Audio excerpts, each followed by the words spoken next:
So some years after they released the Golden Collection, they released the Platinum Collection.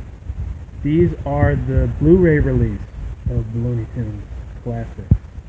Since most of the cartoons were released on DVD, well, tons of them weren't, but like I've said, but the most famous ones were released on DVD. What was the Platinum Collection to do? Well, most of the cartoons on the Platinum Collection have been released already on the Golden Collection. So the reason to get this, it includes this really cool book inside, and it shows the episode list. You got the complete Tasmanian Devil, you got the complete Witch Hazel, and the complete Marvin the Martian.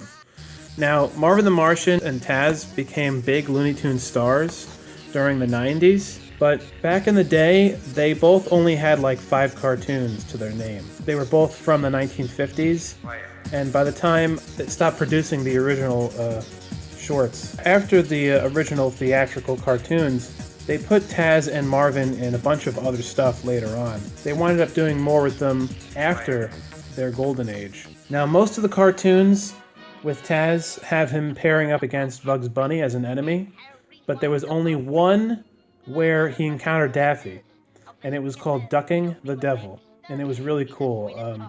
And most of the Marvin cartoons, he encountered Bugs Bunny. But then in one, he encountered Daffy, which was Duck Dodgers in the 24th and a half century. Remember how earlier I mentioned that there's actually a cartoon with Michigan J. Frog and Marvin the Martian singing together? This collection actually includes that cartoon, but only this Platinum Collection. So the reason to get this collection is the remaining Taz and Marvin cartoons that they didn't release on the Golden Collections, and because it also includes the remaining episodes of Witch Hazel, and it includes that Marvin cartoon where he's singing with Michigan J. Frog. And it's only the ending of the cartoon, but it's really weird. It's like in that moment they're both the same size, even though technically Michigan J. Frog is shorter than he is. But anyway, you know, they were just fooling around. Also, remember earlier I mentioned that there was a sequel to Duck Dodgers in the 24th and a half century. This collection includes that second cartoon, Duck Dodgers in the Return of the 24th and a half century. Their outfits look a little different, and he does encounter Marvin in it, and the animation is different because Chuck Jones changed his animation style in the 1960s.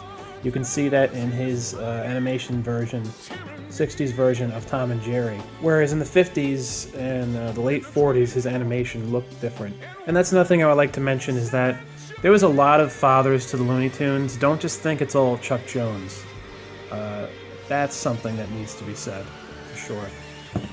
Yeah, so the Platinum Collection's pretty cool. They actually released a set where you could get a Bugs Bunny shot glass in it. From what I've been able to gather, Collection 2 of the Platinum Collection, 2 and 3, they really don't have anything unique or special to their releases. But the first Platinum Collection definitely has some cool stuff in it. And like I said, it includes that booklet inside, so you got some cool stuff going on there. Century.